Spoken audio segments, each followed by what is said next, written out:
પાર્વતી પતયે હર હર મહાદેવ।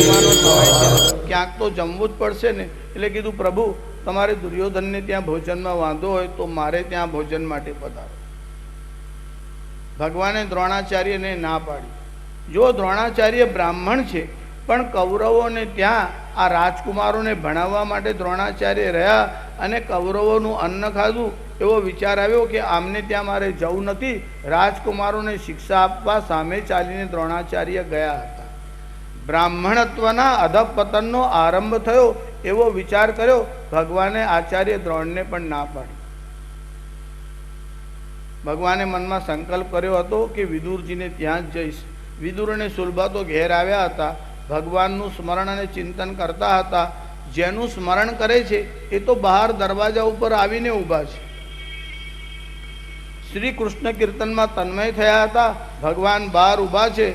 જો આપણે ભગવાનના દર્શન માટે મંદિરે જઈએ ત્યારે મંદિરના દ્વાર ખુલવાની આપણે રાહ જોઈએ છે। અહીંયા તો ભગવાન બહાર ઊભા છે, વિદુરજી અંદર છે, ઘરનો દરવાજો બંધ છે। ભગવાન વિદુરજીનો દ્વાર ખુલે એવી રાહ જોઈને ઊભા છે। વિદુરજીનું જીવન કેવું છે, ધ્રુવજીનું જીવન કેવું છે, પ્રહલાદનું જીવન કેવું છે? જીવ શિવને મળવા માટે પ્રયત્ન કરે અને જીવની શિવ જોડે મુલાકાત થાય, મિલન થાય, એને કહેવાય છે યોગ। પણ શિવ એટલે પરમાત્મા જ્યારે જીવને મળવા આવે ત્યારે એને કહેવાય છે મહાયોગ। વિદુરજીના જીવનમાં મહાયોગ થયો। ભગવાન શ્રી કૃષ્ણ સામે ચાલીને એમને ત્યાં આવ્યા। ભગવાન બહાર ઊભા છે, વિદુર અને સુલભા પરમાત્માનું શ્રી કૃષ્ણનું કીર્તન કરે છે। ભગવાને વિદુરજીનો દરવાજો ખખડાવ્યો। જ્યારે વિદુરજીનો દરવાજો ભગવાને આમ ખખડાવ્યો, વિદુરજીને થયું કોઈ બહાર ઊભું છે, જેનું સ્મરણ કરે છે એ જ બહાર ઊભા છે। વિદુરજી આવીને દ્વાર ખોલ્યું। દ્વાર ખોલતામાં શું જોયું? શ્રી કૃષ્ણને દરવાજા પર ઊભેલા જોયા। એકાદ કોઈ મિનિસ્ટર કે નેતા તમારા ઘેરે આવે તો પણ તમે આમ વચમાં ઘૂસી જાઓ, ફોટો પડાવો, તમારા ડ્રોઈંગ રૂમમાં મોટો કરીને મૂકો ને આપણું તો એમની જોડે ખાસ સંબંધ। હા, અમારે તો એમને ત્યાં આવવા જવાનું થાય। એક મોટા માણસ જોડે પરિચય હોય તો પણ માણસ આખા ગામમાં પ્રચાર કરે અમારો એમની સાથે બહુ સારો સંબંધ, અને ઇલેક્શન નજીક આવવાનું હોય ને ત્યારે તો એની 7 પેઢીનો સંબંધ શોધી નાખે અને પહોંચી જાય। આ તો અનંત કોટી બ્રહ્માંડ નાયક દીનબંધુ દીનાનાથ જગન્નાથ કરુણા વરુણાલય પરમપિતા પરમાત્મા ભૂપતિ ભુવનપતિ છત્રપતિ ધરાપતિ રમાપતિ માયાપતિ લક્ષ્મીપતિ દેવદેવ નંદનંદન શ્રી કૃષ્ણ સ્વયં દરવાજા પર આવીને ઊભા છે। વિદુરજીના મનમાં એટલો બધો હર્ષ થયો, હર્ષાતિરેકમાં આનંદ વિભોર થયા। એટલે ભગવાનનો સત્કાર કરવાનું ધ્યાન ન રહ્યું। ભગવાનને આવો એવું પણ ન બોલ્યા। ભગવાન જાતે જ વિદુરજીના ઘરમાં આમ ગયા। ન તો ભગવાનને બેસવા માટે આસન આપવાનું યાદ રહ્યું। જ્યારે ભગવાન પોતે આમ આસન લઈને બેઠા ત્યારે વિદુર અને સુલભાને ધ્યાન આવ્યું કે અરે ભગવાન આપણા ઘેરે આવ્યા, આપણને આસન આપવાનું પણ યાદ ન રહ્યું। ભગવાન પોતે આસન લઈને બેઠા છે। પછી તો વિદુર અને સુલભા બંને ભગવાનની સામે આમ ઊભા છે, ભગવાનના ચરણોમાં આમ પ્રણામ કરે છે। ત્યાં તો ભગવાને વિદુરજીના બંને હાથ પકડી લીધા। શ્રી કૃષ્ણનો ભાવ કેવો છે? વિદુરજીના બંને હાથ પકડી અને ભગવાન બોલવા લાગ્યા, કાકા તમે તો મારા માટે પૂજનીય છો, તમે મને ક્યાં વંદન કરો છો? ભગવાને વિદુરજીના હાથ પકડી લીધા છે। વિદુરજીએ સુલભાના તરફ જોયું। જીવ યોગ્ય નથી પણ ભગવાન એનું બહુ સન્માન કરે છે। સુલભાનું હૃદય એકદમ ભરાઈ આવ્યું। અરે ભગવાન આપણા ઘેરે આવ્યા, આસન જાતે લઈને બેઠા, આપણે તો ભગવાનનો હજુ કાંઈ સત્કાર ન કરી શક્યા। મનમાં વિચાર કરવા લાગ્યા કે ભગવાનનો સત્કાર શાનાથી કરું, ભગવાનને શું આપું? તમારા મનમાં એવો વિચાર આવે કે આપણે કોઈ વસ્તુ અર્પણ કરવી છે, ભેટ આપવી છે, પણ તમે વિચાર કરો જીવનું સામર્થ્ય કેટલું અને જીવ ભગવાનને શું આપી શકે? રત્નાકરસ્તવ ગૃહમ ગૃહિણી ચ પદ્મા। ભગવાન રહે છે કે આ ક્ષીર સાગરમાં, એ સાગરમાં એટલા બધા રત્નો ભરેલા છે। અરે રત્નાકર એ જેનું ઘર છે એને તમે શું આપશો? રત્નાકરસ્તવ ગૃહમ ગૃહિણી ચ પદ્મા। અને લક્ષ્મી તો એના પત્ની છે, એને તમે શું આપશો?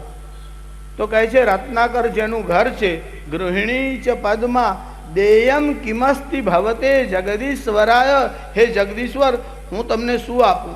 કોઈ વસ્તુ તમારી પાસે ન હોય તો તમને આપું તો કામમાં લાગે. હા, તમારી પાસે એક વસ્તુની કમી છે. જો ભક્તે શોધી પાડ્યું કે ભગવાનના પાસે કઈ વસ્તુની કમી છે, તમારા સંબંધમાં કોઈ બહેન હોય, ભાણી હોય, એનું લગ્ન હોય, પછી તમારે ભેટ આપવાની હોય. હવે તમે કુકર લઈને જાઓ, એ પહેલાં તો 20 લોકો કુકર લઈને આવ્યા હોય તો 21મું થાય. જે છે તે આપો તો શું ફાયદો? જે નથી એવી વસ્તુ આપો તો એમાં વિશેષ લાભ થાય. ભક્તે વિચાર કર્યો ભગવાનના પાસે કઈ વસ્તુની કમી છે કે દેયમ કિમસ્તિ ભવતે જગદીશ્વરાય. એવો વિચાર કરતા કરતા એકદમ યાદ આવ્યું કે રાધા ગૃહીત મનસોસ્તિ દૈન્યમ. હે પ્રભુ, આ રાધાજી તમારું મન ચોરી ગયા છે, એટલે તમારી પાસે મનની કમી છે, તમારા પાસે મનનો અભાવ છે, અને મારે આ બધો ત્રાસ મનને લીધે જ છે. એટલે દત્તમ મયા નિજ મનમ સ્તદિદં ગૃહાણ. જો મારું મન તમને અર્પણ કરું તો તમારી કમી પૂરી થઈ જાય અને મારો ત્રાસ જતો રહે. ભગવાનને અર્પણ કરવાનું હોય તો મન જ અર્પણ કરાય. પદાર્થથી પરમાત્માને રાજી ન કરી શકાય. પદાર્થથી પ્રસન્ન થાય તે જીવ અને પ્રણામથી પ્રસન્ન થાય તે શિવ. પરમાત્મા પદાર્થથી રાજી થતા નથી. વિદુરજી મનમાં વિચાર કરવા લાગ્યા, ભગવાનનો સત્કાર શું કરીશું, ભગવાનને શું જમાડીશું? હજુ ભોજનનો સમય થશે એ પહેલાં કંઈ ફળ ફૂલ અર્પણ કરો. શું અર્પણ કરવાનું? સુલભાના તરફ જોયું, પતિના મનનો ભાવ સમજી ગયા. જલ્દીથી અંદર ગયા, પણ વૈરાગ્યનો ભાવ હતો. ઘરમાં કોઈ વસ્તુનો સંગ્રહ જ કર્યો નહોતો. શું લાવીને આપે? અંદર ગયા એટલે એક રંભાફળ કેળું પડ્યું હતું. મનમાં વિચાર કર્યો, લાવ આ જ ફળ આપું. ભગવાન તો પત્રમ પુષ્પમ ફલમ તોયમ, એનાથી પ્રસન્ન થાય છે. આ એક રંભાફળ ભગવાનને અર્પણ કરું, એવો વિચાર કરી રંભાફળ એટલે કેળું લઈને આમ બહાર આવ્યા. પછી મનમાં વિચાર આવ્યો, ભગવાનને રંભાફળ આપું અને એમને છોલવાનો કષ્ટ થાય, એના કરતાં હું જ છાલ કાઢીને આપું, એવો વિચાર કર્યો. કેળાની આમ છાલ કાઢવા લાગ્યા. પ્રેમનો અતિરેક એવો થયો કે વસ્તુનું પદાર્થનું ભાન ન રહ્યું. કેળાનો ગર્ભ ફેંકી દીધો અને છાલ શ્રી કૃષ્ણના હાથમાં આપી. જ્યાં ભગવાનના હાથમાં રંભાફળની આમ છાલ આપી. આનું નામ પણ નટવર છે, નાટક કરવામાં બહુ કુશળ છે. એને પણ એ છાલ લઈ અને પ્રેમથી આરોગવા માંડી. ભગવાને પણ એવું ન કહ્યું કે આ તમે શું કરો છો, ગર્ભ ફેંકી દીધો, છાલ મારા હાથમાં આપી. ભગવાન પ્રેમને કારણે જ જમે છે. વસ્તુતઃ ઉપનિષદોનો સિદ્ધાંત છે, પરમાત્માને ભૂખ લાગતી જ નથી. દ્વા સુપર્ણા સયુજા સખાયા સમાનમ વૃક્ષમ. આ એક જ વૃક્ષ ઉપર જીવ અને શિવરૂપી બે પક્ષીઓ બેઠેલા છે. એમાં એક ખાય છે એટલે એક કર્મના ફળ ખાય છે અને બીજું ખાતું નથી. પરમાત્માને કર્મના ફળ આરોગવાના હોતા નથી. જીવ જન્મ લઈને આવે છે તે કર્મફળને આધીન થઈને આવે છે. ભગવાન જ્યારે આવે ત્યારે કર્મફળને આધીન થઈને આવતા નથી, પોતાની ઈચ્છાથી આવે છે. નિજ ઈચ્છા નિર્મિત તનુ માયા ગુણગો પાર. જે માયાના અધિપતિ છે એ પોતાની ઈચ્છાથી પ્રગટ થાય છે. ભગવાને અવતાર લેવો હોય તો માયાનો આશ્રય લેવો પડે અને ત્યારે જ ભગવાન અવતાર લઈ શકે છે. કે માયા કલ્પિત નાનાકારમ નાકારમ ભુવનાકારમ માયાનાથમ નાથમ પ્રણમત ગોવિંદમ પરમાનંદમ પ્રણમત ગોવિંદમ પરમાનંદમ. માયા કલ્પિત નાનાકારમ નાકારમ ભુવનાકારમ માયાનાથમ નાથમ પ્રણમત ગોવિંદમ પરમાનંદમ પ્રણમત ગોવિંદમ પરમાનંદમ.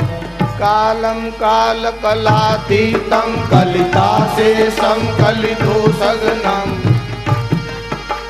કાલત્રય ગતિ હેતુમ પ્રણમત ગોવિંદમ પરમાનંદમ ગોવિંદમ પરમાનંદમ. કાલમ કાલ કલાતીતમ. ભગવાન કાળના પણ કાળ છે અને કલાતીત છે. અનુગ્રહ કરવાને માટે ભગવાન વિદુરજીને ત્યાં આવ્યા. વિદુરજીને આમ પાસે લીધા છે. ભગવાને વિદુરજીને આલિંગન આપ્યું. જીવ અને શિવનું મિલન થાય ત્યારે એનું વર્ણન ભાષામાં ન થઈ શકે. એનું કારણ ભાષાના કેટલાક લિમિટેશન છે, કેટલીક મર્યાદાઓ છે. અરે ભાષાની વાત તો જવા દો, સમાધિમાં જ એનો અનુભવ થઈ શકે, પરમાત્માનું વર્ણન તો ન થઈ શકે, બ્રહ્માનંદનું વર્ણન ન થઈ શકે. અરે જગતના લૌકિક પદાર્થો પણ એવા છે કે એનું વર્ણન કરવાનું સામર્થ્ય પણ વાણીમાં કે ભાષામાં નથી, તો બ્રહ્માનંદનું વર્ણન કેમ થાય? શંકરાચાર્ય ભગવાને લખ્યું કે વાણીનું સામર્થ્ય બહુ ઓછું છે, આટલી વસ્તુઓનું વર્ણન વાણી કરી શકતી નથી. કે ઘૃત ક્ષીર મધુ દ્રાક્ષાદિકા વર્ણન કોઈ ક્યાં કર શકે, રસ નાહી કેવલ જાનતી આસ્વાદ ઇનકા સર્વદા. ઘૃત એટલે ઘી. ભયંકર ભાષાશાસ્ત્રી હોય એને ઘી ખવડાવો, પછી એને પૂછો કે એનો સ્વાદ કેવો છે, કહી શકે? ન કહી શકે. ઘીનો સ્વાદ માણી શકાય ખરો? કહી શકાય નહીં.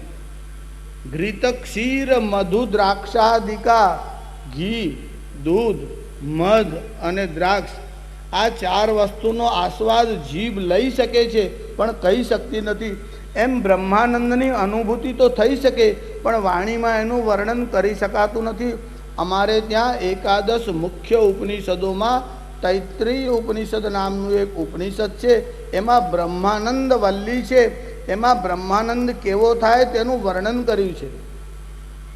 સૈષાનંદસ્ય મીમાંસા ભવતી યુવાસ્યાત સાધુર્યુવાધ્યાયક આશિષ્ઠો દ્રઢિષ્ઠો બલિષ્ઠો તસ્યેયં પૃથ્વી સર્વાવિત્તસ્ય પૂર્ણા સ્યાત સ એકો માનુષ આનંદઃ. કોઈ એક મનુષ્ય હોય તે યુવાન હોય, કેવળ યુવાન હોય એવું નહીં, દૃઢિષ્ઠો બલિષ્ઠો તસ્યેયં પૃથ્વી સર્વાવિત્તસ્ય પૂર્ણા સ્યાત. એને આ સમગ્ર પૃથ્વી ધનથી ભરેલી એક યુવાન માણસને જો આપી દેવામાં આવે અને એનો જે આનંદ થાય, સ એકો માનુષો આનંદઃ, તેને એક મનુષ્યનો આનંદ કહેવાય. કે સતમ મનુષ્યાણામ આનંદઃ, એવા 100 મનુષ્યનો આનંદ એક જથ્થામાં એક રાશિમાં ભેગો કરવામાં આવે તો તે એક મનુષ્ય ગંધર્વનો આનંદ થાય. તે સતમ મનુષ્ય ગંધર્વાણામ આનંદઃ સ એકો પિતॄણામ ચિરલોકલોકાનામ આનંદઃ શ્રોત્રિયસ્ય ચાકામહ તસ્ય. એવા 100 મનુષ્ય ગંધર્વનો આનંદ એક જથ્થામાં ભેગો કરવામાં આવે તો તે એક ચિરકાળ સ્થાયી પિતૃલોકનો આનંદ થાય. એવા 100 ચિરકાળ સ્થાયી પિતૃલોકનો આનંદ એક જથ્થામાં ભેગો કરવામાં આવે તો તે એક દેવ ગાંધર્વનો આનંદ થાય. એવા 100 દેવ ગાંધર્વનો આનંદ એક રાશિમાં ભેગો કરવામાં આવે તો તે એક અજાનજ દેવનો આનંદ થાય. એવા 100 અજાનજ દેવનો આનંદ જો એક રાશિમાં ભેગો કરવામાં આવે તો તે એક પ્રજાપતિનો આનંદ થાય. એવા 100 પ્રજાપતિનો આનંદ એક જથ્થામાં ભેગો કરવામાં આવે તો તે એક બૃહસ્પતિનો આનંદ થાય. એવા 100 બૃહસ્પતિનો આનંદ એક રાશિમાં ભેગો કરવામાં આવે તો તે એક ઇન્દ્રનો આનંદ થાય. એવા 100 ઇન્દ્રનો આનંદ એક જથ્થામાં ભેગો કરવામાં આવે તો તે એક બ્રહ્માનો આનંદ થાય. એવા 100 બ્રહ્માનો આનંદ એક રાશિ એટલે જથ્થામાં ભેગો કરવામાં આવે તો તે બ્રહ્માનંદના અંશનો અંશ થાય છે. હવે તમને ગણિત આવડતું હોય તો કરી લો. એ બ્રહ્માનંદનો જે આનંદ વર્ણવ્યો છે એ શબ્દોમાં કહી શકાય એવો નથી. જ્યારે ભગવાને વિદુરજીને આલિંગન આપ્યું, કેવળ એટલું જ કહ્યું કે બ્રહ્માનંદ થયો એટલે પરમ આનંદ થયો, જીવ અને શિવનું મિલન થયું. જો તૃતીય સ્કંદમાં ઘણી બધી કથાઓ છે. અત્યારે તો આપણે કેવળ વિદુરજીની કથાનો વિચાર કર્યો છે. બીજી કથાનું અનુસંધાન મધ્યાહનના સેશનમાં આપણે કરવાના છીએ. શ્રી ભાગવત ભગવાન કી જય. અહીંયા તૃતીય સ્કંદનો આપણે વિચાર સવારે કરતા હતા, એમાં વિદુરજીની કથા આવી છે. કલિયુગના જીવો કર્તવ્યનું ભાન ઓછું રાખશે, હક અને અધિકારની વાત પહેલા કરશે. જો વિદુરજી ક્ષત્તા જાતિમાં જન્મ્યા હતા. વિદુરજી એવું કહે છે કે હું ક્ષત્તા જાતિમાં જન્મ્યો છું, મારો વેદમાં અધિકાર નથી. વિદુરજી પ્રામાણિકતાથી એવું કહે છે કે મારો વેદમાં અધિકાર નથી.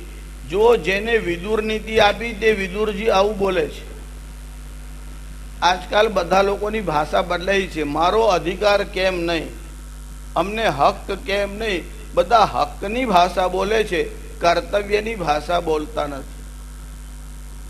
જેને વિદુર નીતિ કહી તે વિદુરનું જ્ઞાન કેવું હશે? રાજનીતિમાં પણ એમનો અધિકાર કેવો હતો?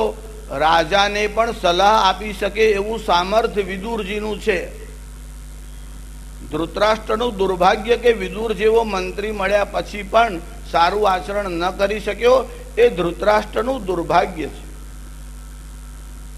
આ વિદુરજી એ કોઈ સાધારણ પુરુષ નથી, સાક્ષાત ધર્મરાજ, જેને આપણે યમરાજ કહીએ છીએ, એ જ વિદુરજીના રૂપમાં આવ્યા છે. પ્રસંગ એવો બન્યો હતો, એકવાર એક રાજાના રાજમહેલમાં ચોરી થઈ. આ ચોર લોકો ચોરીનો સામાન લઈ અને ત્યાંથી આમ દોડવા ગયા, એટલામાં સિપાહીઓ જાગી ગયા. રાજાના સિપાહીઓએ ચોરોનો પીછો કર્યો. જ્યારે આ ચોર પાછળ આગળ દોડવા લાગ્યા, સિપાહીઓ પાછળ દોડવા લાગ્યા, ચોરોના મનમાં ભય થયો કે આપણે પકડાઈ જઈશું અને સામાન ઉચકીને દોડવાનું કામ કઠિન હોય છે, એના કરતાં સામાન નાખી દો પણ આપણે તો એકવાર છટકી જઈએ, એવો વિચાર કરી ચોરોએ હાથમાંનો બધો સામાન હતો એ રસ્તામાં નાખી દીધો. પણ ચોરોએ જ્યાં સામાન નાખ્યો એ સ્થાન કયું હતું?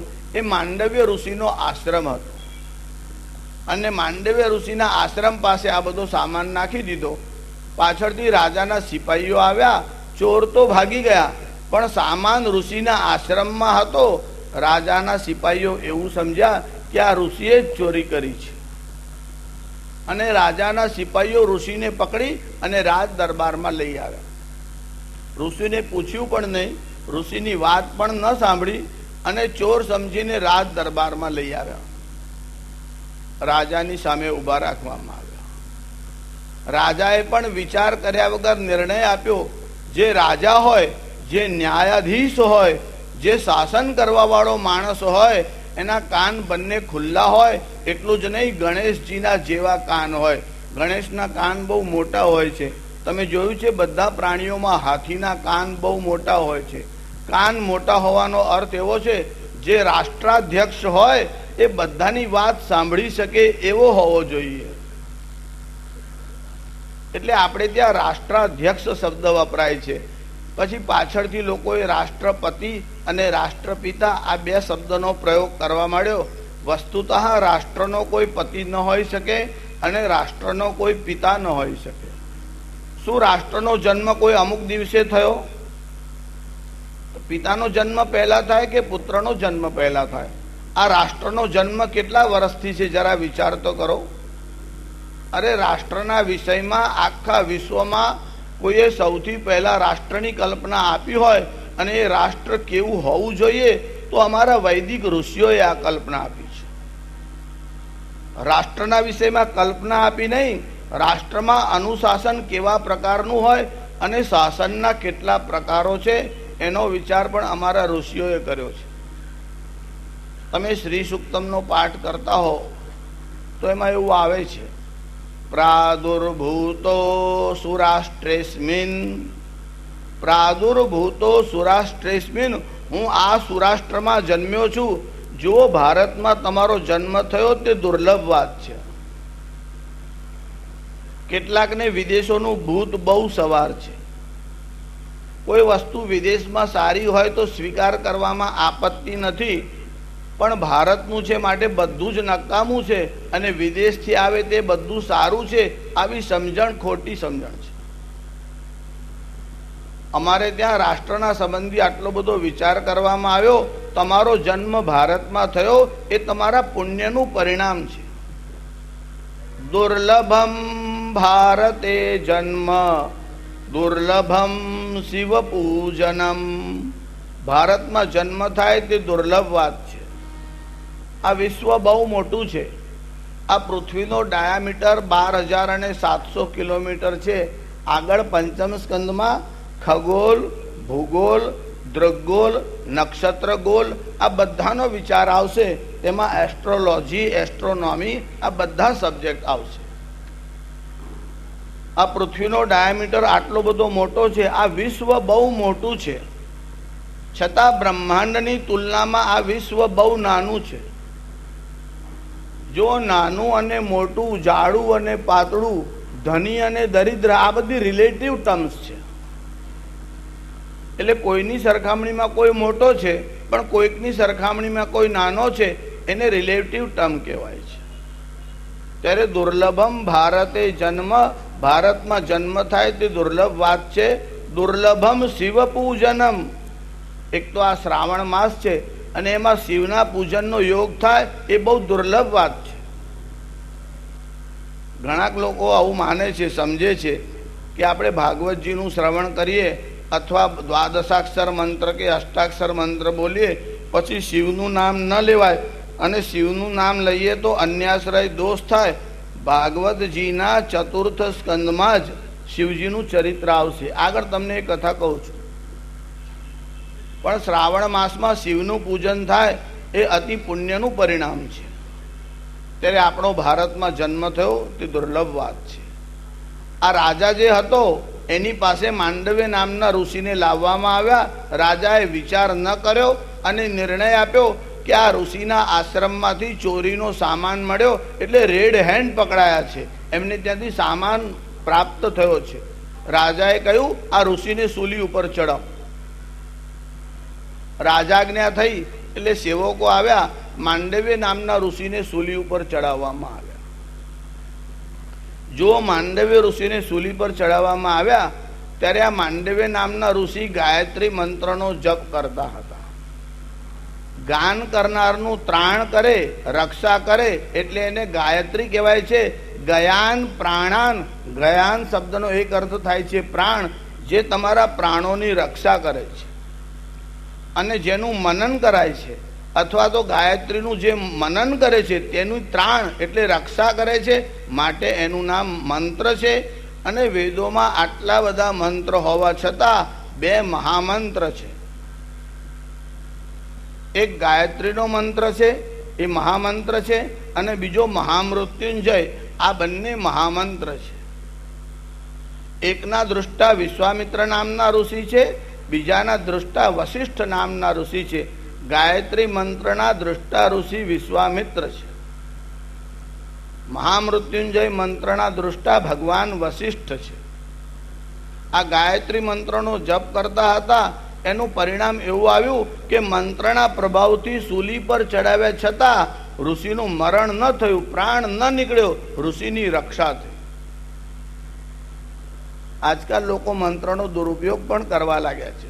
ઘણા રોડ ઉપર ચાલતા હોય, ચપ્પલ જૂતા પહેર્યા હોય તો પણ મંત્ર બોલતા બોલતા જતા હોય. ગમે તેવી સ્થિતિમાં મંત્ર ન બોલો.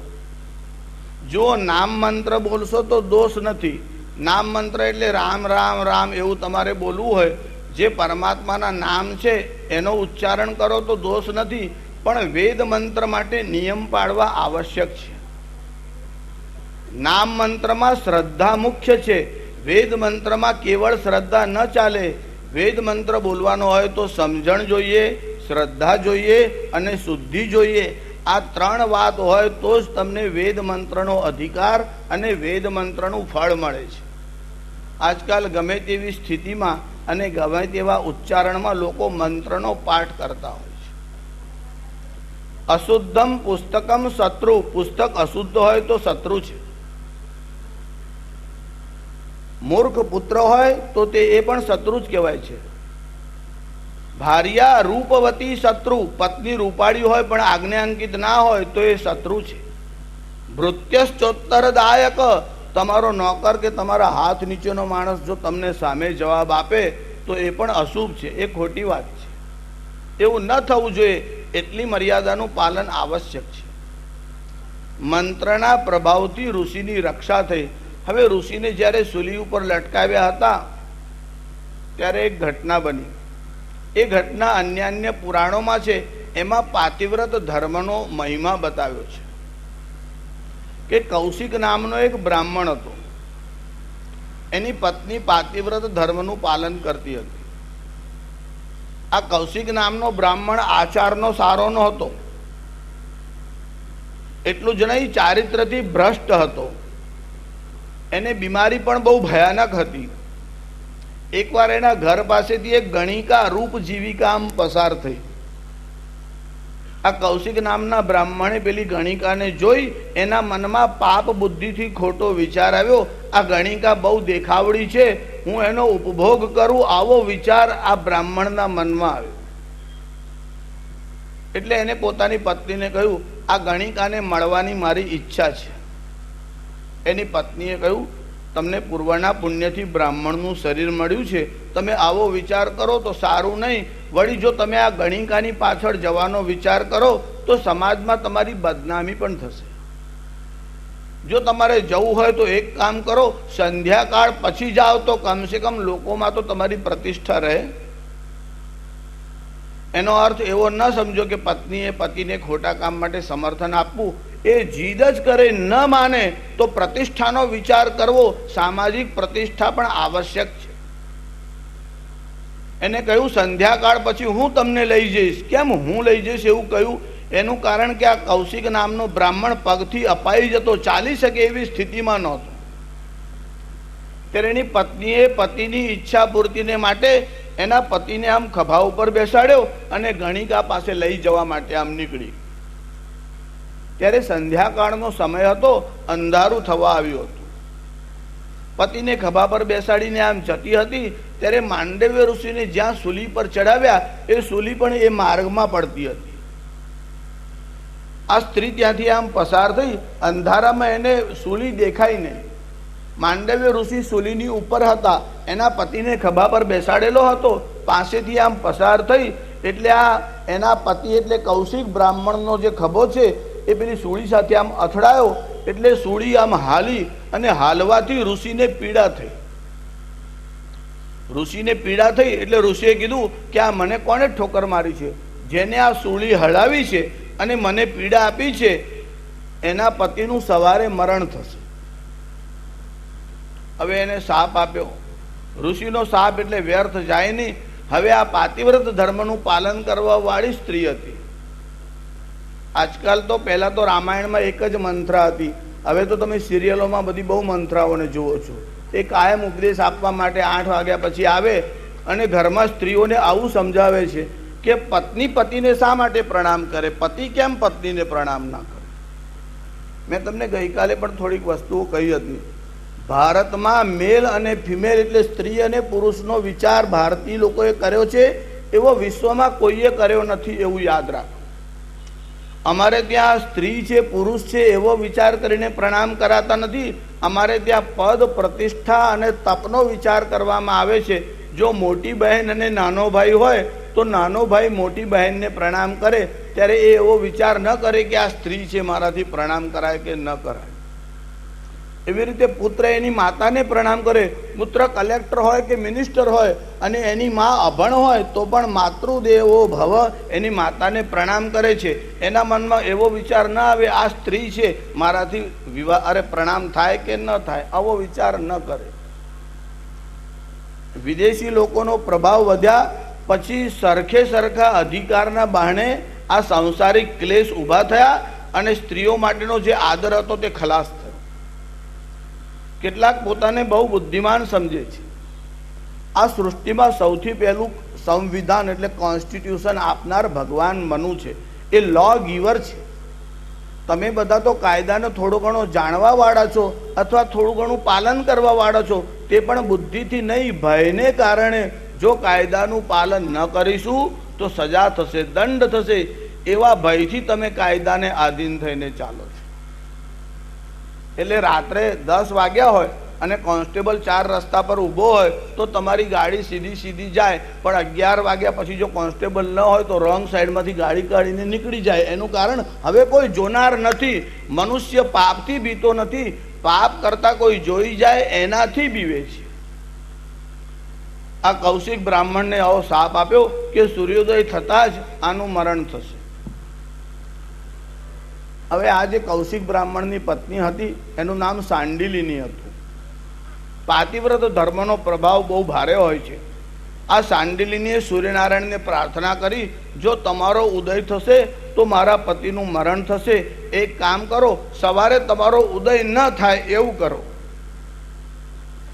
પાતિવ્રત ધર્મ પાલન કરવા વાળી સ્ત્રીની આજ્ઞા તો સૂર્યનારાયણે પણ માનવી પડે છે. સૂર્યનારાયણનો ઉદય ન થયો, બધા જ દેવતાઓ ચિંતિત થયા કે આજે સૂર્ય કેમ નીકળતો નથી, અને સૂર્યનારાયણનો ઉદય ન થાય તો તમારા બધા કાર્ય ઠપ થઈ જાય. ન તો વનસ્પતિ આહાર બનાવી શકે છે, ન તો સોલર સિસ્ટમથી ચાલતા સાધનો ચાલુ થઈ શકે છે. સૂર્ય ન ઉદય થાય તો યજ્ઞ આદિ કાર્યો પણ બંધ જ થઈ જાય. એનું કારણ કેટલાક અનુદિતે એટલે સૂર્યનો ઉદય ન થયો ત્યારે અને કેટલાક ઉદિત થયા પછી થાય એવા પ્રકારના યજ્ઞ છે. હવે હમણાં યજ્ઞના પરિચયમાં જતો નથી, પણ સૂર્યનારાયણને આજ્ઞા આપી તમારો ઉદય ન થાવ. જ્યારે સૂર્યનો ઉદય ન થયો એટલે દેવતાઓથી લઈને પ્રજાપતિ બધા જ ભયભીત થયા. બધા દેવતાઓની સભા મળી કે જો સૂર્યનારાયણનો ઉદય ન થાય તો જગતનું અસ્તિત્વ ન રહી શકે. સૂર્યાત્મા જગતસ્તસ્થુખશ્ચ, આ જગતનો આત્મા સૂર્ય છે. જેમ તમારો આત્મા નીકળી જાય તો તમારું અસ્તિત્વ ન રહે, એમ સૂર્યનારાયણ ન હોય તો આ વિશ્વનું અસ્તિત્વ રહી ન શકે. બધા દેવતાઓ ભેગા થયા, વિચાર કર્યો કે કારણ શું છે. સૂર્યનારાયણને પૂછ્યું કે આજે તમે તમારી ડ્યુટી કેમ ભૂલી ગયા? મનુષ્યને તો કોઈ સ્વાર્થ આવે તો ડ્યુટી પર ન જાય, રજા માગે, સાહેબ રજા ના આપે તો કહે કે મારી તબિયત સારી નથી, અને ડૉક્ટર એમને સર્ટિફિકેટ પણ આપે કે હા એમની તબિયત સારી નથી. પણ સૂર્યનારાયણ કોઈ દિવસ રજા ઉપર ઉતરતા નથી, એ હંમેશા ડ્યુટી પર હોય છે. દેવતાઓએ વિચાર કર્યો આજે સૂર્યનારાયણનો ઉદય કેમ થયો ને? સૂર્યનારાયણે કહ્યું કે આ સાંડિલની પાતિવ્રત ધર્મનું પાલન કરે છે, એને આદેશ કર્યો છે કે તમારો ઉદય ન થાય. જે પાતિવ્રત ધર્મનું પાલન કરે એની આજ્ઞાનું હું ઉલ્લંઘન કરી શકતો નથી. બધા દેવોએ વિચાર કર્યો હવે આ સાંડિલીને સમજાવે કોણ?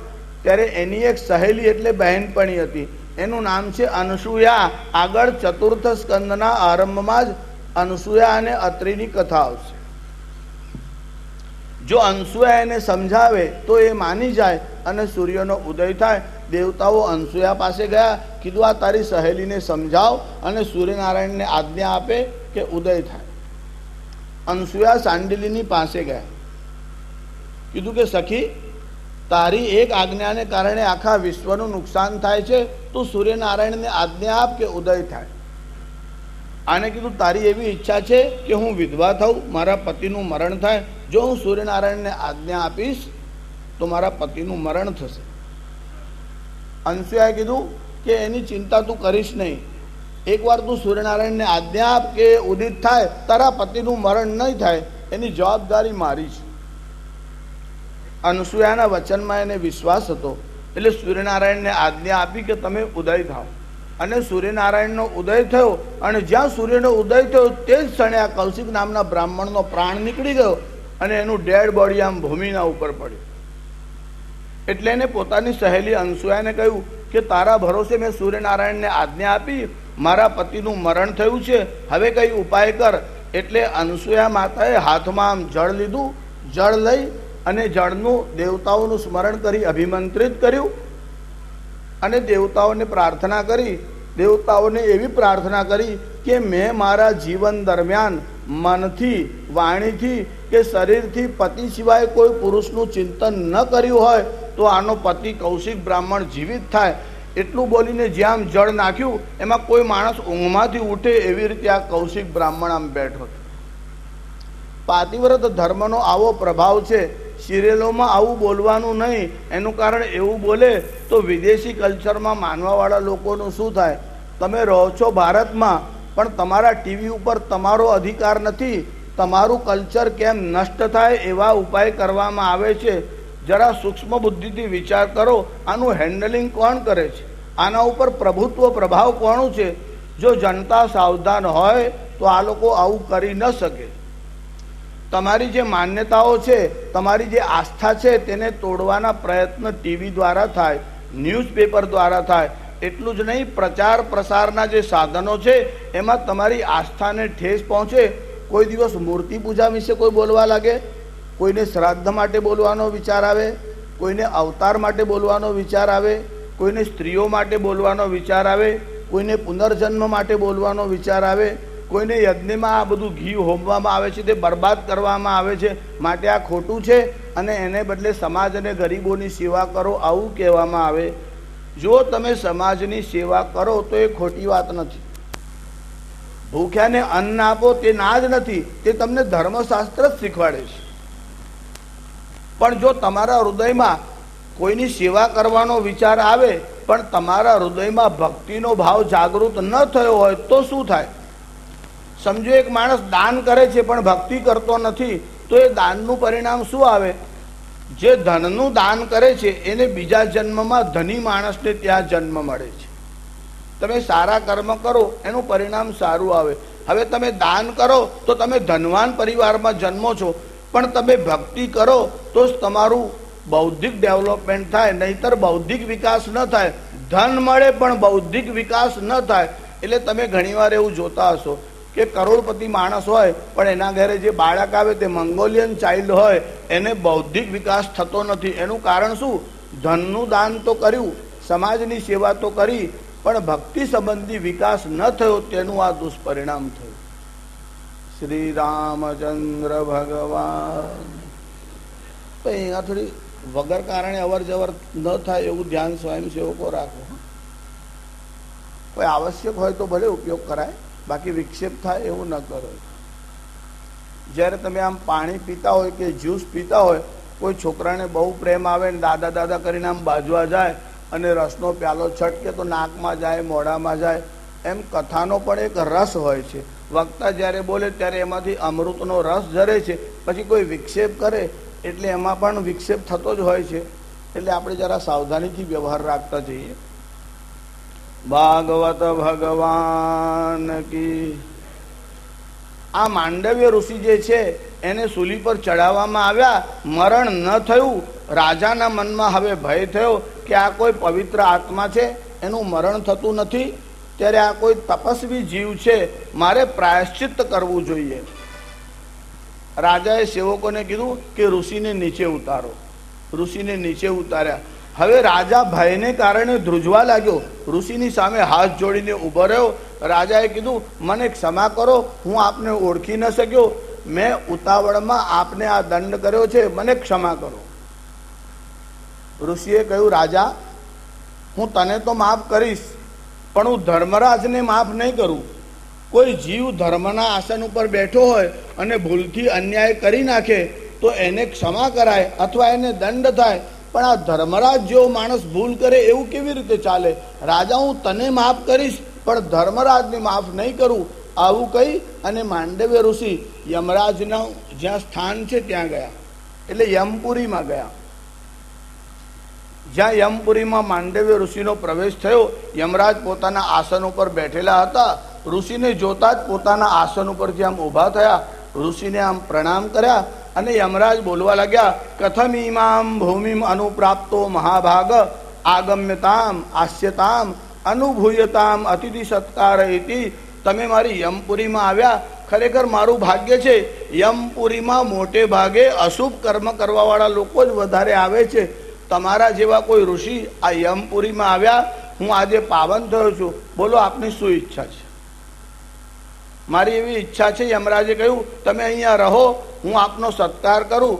ઋષિએ કીધું, રાજા મારી પાસે આવો સમય નથી. યમરાજ હું તારો સત્કાર લેવાને માટે આવ્યો નથી, હું તો તને તારા કોન્સ્ટિટ્યુશનનું ભાન કરાવવાના માટે આવ્યો છું.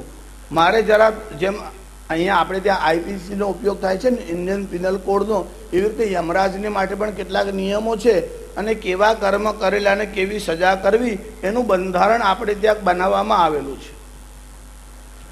એટલે ઋષિએ કીધું કે યમરાજ તને તારા બંધારણનું જ્ઞાન છે કે નહીં? ત્યારે યમરાજે કીધું કે કેમ આવું બોલો છો? ત્યારે ઋષિએ કીધું કે જો તમને બંધારણનું જ્ઞાન હોય અને કોઈ અશુભ કર્મ કરે એને સજા કરવી એવો તમારો નિયમ હોય તો મેં મારા જીવનમાં કયું પાપ કર્મ કર્યું છે તે મને બતાવો. ભરતખંડનો આ પવિત્ર બ્રાહ્મણ, જેને પોતાના ચારિત્રમાં એવો વિશ્વાસ છે કે મેં મારા જીવનમાં અપરાધ કે પાપ કર્યું જ નથી. એટલે યમરાજે ચિત્રગુપ્ત નામનો પોતાનો જે સેવક છે તેને બોલાવ્યો. જેમ કોઈ ઘટના બને કે દુર્ઘટના બને ત્યારે એના એવિડન્સનો વિચાર કરવામાં આવે, સાક્ષીનો વિચાર કરવામાં આવે. એમ જ્યારે આ ઋષિ ત્યાં ગયા અને ઋષિએ પૂછ્યું કે મેં મારા જીવનમાં કયું પાપ કર્યું છે, ત્યારે આ પોતાના ચિત્રગુપ્ત નામના સેવકને બોલાવ્યો અને યમરાજે કહ્યું, આમનું ખાતું કાઢો અને જુઓ કે એમના જીવનમાં કયું પાપ થયું છે.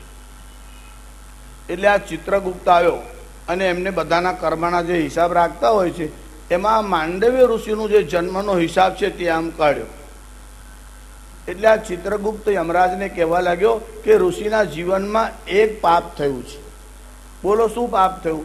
કે છે કે ઋષિની ઉંમર 3 વર્ષની હતી ત્યારે એમને એક પતંગિયાની પાંખમાં કાંટો ભોંક્યો હતો. એ જે શૂલ ભૂંકી એ પાપના પ્રભાવથી ઋષિને શૂલ ઉપર ચડાવવામાં આવ્યા. માંડવ્ય ઋષિએ યમરાજને કીધું, યમરાજ, તને તારી કલમનું પૂરું ભાન નથી. જો એવું તો લખ્યું છે કે આ પાપ કર્યું છે, પણ 3 વર્ષની અવસ્થામાં બાળક જો કોઈ પાપ કરે તો એને કેવી સજા કરવી એ પણ જરા સામે વાંચ. હવે યમરાજાએ જોયું, આપણું ભારતીય દર્શન એવું કહે છે, ભારતીય શાસ્ત્રો એવું કહે છે કે 3 વર્ષની અવસ્થા સુધી બાળક નિર્દોષ કહેવાય. સમજો કોઈ 2 બાળકો છે અને તે ફર્સ્ટ ફ્લોરના ઉપર આમ રમતા હોય, એકની ઉંમર 3 વર્ષની હોય અને બીજું 6 મહિનાનું હોય. પેલો 3 વર્ષનો છોકરો પેલા બાળકને આમ ઊંચકવા જાય, એના હાથમાંથી બાળક છટકી જાય અને સીડી ઉપર પડે અને નીચે પડતા એ બાળકનું મરણ થાય તો પેલા 3 વર્ષના બાળક ઉપર 302ની કલમ લાગે કે ન લાગે એવું મને કહો. 3 વર્ષની અવસ્થા સુધી બાળક નિર્દોષ હોય છે. ધર્મશાસ્ત્રોમાં એવું લખ્યું છે કે 3 વર્ષની અવસ્થામાં જો કોઈ પાપ થાય તો એની સજા સ્વપ્નમાં આપવી જોઈએ, પણ મને જાગ્રત અવસ્થામાં સૂલી પર ચડાવ્યો. યમરાજ, તને તારા નિયમનું ભાન નથી. ત્યાં ભૂલ કરી છે, ત્યાં શુદ્રોચિત કર્મ કર્યું છે. હું તને શાપ આપું છું, તું શુદ્ર યોનિમાં અવતરજે. આ માંડવ્ય ઋષિએ યમરાજને શાપ આપ્યો. માંડવ્ય શાપાદ ભગવાન પ્રજા સંયમનો યમ. તમારી પાસે એકાદ ઓફિસનો વહીવટ હોય, કોઈ નગરનો હોય, કદાચ કોઈ રાજ્યનો હોય, કોઈ રાષ્ટ્રનો હોય. આ તો સમગ્ર વિશ્વનો વહીવટ જેના પાસે છે. પ્રજા સંયમનો યમ. આ જેટલી પણ પ્રજા છે એ બધા પર યમરાજનું શાસન છે. તમારા મનમાં વિચાર આવે કે આ બધી પ્રજા છે એટલે જેટલા લોકો પાપ અને પુણ્ય કરે એ બધાનો હિસાબ યમરાજને ત્યાં રાખવામાં આવે. એટલે શાસ્ત્રીજી ભારતમાં જન્મ્યા હોય એમનો કે ભારતની બહાર જન્મ્યા હોય એમનો? ભારતમાં જન્મ્યા હોય, ભારતની બહાર જન્મ્યા હોય, એશિયામાં જન્મ્યા હોય કે યુરોપમાં જન્મ્યા હોય, સ્વીસ જર્મન ઝેકોસ્લેવિયા યુગોસ્લેવિયા ચ હંગેરી તન્મધ્યે ઓસ્ટ્રિયા જ્ઞેય ઇટાલી ષષ્ઠમેવ ચ આઇનેપોલેપ ફિનલેન્ડ ડેનબેલ સ્પેન પોર્ટુ ફ્રાન્સ ચ ગ્રીસાલ્બેનિયા રોમેનિયા ચ. આ તો તમને થોડાક નામ યાદ છે એટલા કહું છું. હા, એ સિવાયના ચાહે ઉત્તર અમેરિકામાં જન્મ્યો હોય કે દક્ષિણ અમેરિકામાં જન્મ્યો હોય, ગમે ત્યાં જન્મ્યો હોય, યમરાજનું શાસન બધે જ છે. તો શાસ્ત્રીજી બહુ મોટો ચોપડો રાખવો પડે. આ બધા જીવોની સંખ્યા કેટલી? અરે આ તો તમને દેશ કીધા અને ત્યાંના મનુષ્ય એવું ન સમજો. હા, ત્યાં ઘોડા હોય, ગધેડા હોય, બળદ હોય, મચ્છર હોય, જેટલા પણ જીવો છે આ બધાના કર્મનો હિસાબ રાખવામાં આવે. શાસ્ત્રીજી એવું શક્ય થાય ખરું કે આટલા બધા જીવોનો હિસાબ રાખી શકાય? જો આજકાલ તમે લોકો બધા બહુ ભણો છો અને કોમ્પ્યુટરનો ઉપયોગ કરવા લાગ્યા છો. હવે આજકાલ તો એવી બધી સુવિધાઓ છે કે કોમ્પ્યુટરની કેટલીક બધી વાતો તમારે જો સંગ્રહવી હોય તો એક જ ડીવીડીમાં ઘણું બધું આવી શકે. એના કરતાં પણ વધારે સુવિધા 3000 ગીત તમારે રાખવા હોય તો ગજવામાં લઈને ફરાવ, એક પેન ડ્રાઈવ રાખો, કેટલા બધા ગીત એમાં રહી શકે છે. જો મનુષ્ય આવા સાધનો બનાવી શકે તો દેવતાઓ બનાવી શકે કે ન બનાવી શકે? તમે જેને પેન ડ્રાઈવ કહો છો, જ્યારે જીવનો જન્મ થાય ત્યારે ભગવાન કેવી વ્યવસ્થા કરે છે? જેટલા જીવો જન્મે ને એ બધામાં એક એક ચિત્ત હોય છે અને તમે જે શુભ કે અશુભ કર્મ કરો એની ચિત્તના ઉપર છાપ પડે છે. સમજો એક માણસે કોઈનું મર્ડર કર્યું.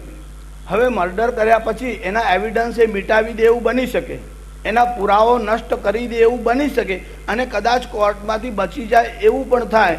પણ જ્યાં સુધી એ માણસ જીવતો હોય ત્યાં સુધી એનું અંતઃકરણ તો એવું કબૂલ કરે જ કે મેં આ અપરાધ કર્યો છે, આ મર્ડર મેં કર્યું હતું, તેવા એના અંતઃકરણમાં એની છાપ રહે જ છે. તમે જે કંઈ કર્મ કરો એની ચિત્તના ઉપર એક છાપ ઇમ્પ્રેશન પડે છે. એનું જે ચિત્ર તૈયાર થાય છે એ બીજો માણસ જોઈ શકતો નથી. તમે પાપ કરીને આવો તો તમારા પિતા હોય કે પત્ની હોય જાણી ન શકે. એ પાપનું એક ચિત્ર તમારા અંતઃકરણ કે ચિત્ત ઉપર અંકિત થાય છે. એ ચિત્ર ગુપ્ત હોય છે. એ જેને વાંચતા આવડે એને કહેવાય છે ચિત્રગુપ્ત. એટલે જ યમરાજના સેવકનું નામ ચિત્રગુપ્ત છે. આ તમારા ગુપ્ત ચિત્રને કેવી રીતે પ્રગટ કરવું એ કામ ચિત્રગુપ્તનું છે. માંડવ્ય ઋષિના શાપથી યમરાજ વિદુર થઈને આવ્યા. આ વિદુરજી કોઈ સાધારણ નથી, પણ એક જ વાર ભૂલ કરી અને ઋષિએ શાપ આપ્યો, જા શુદ્ર યોનિમાં તારો જન્મ થશે.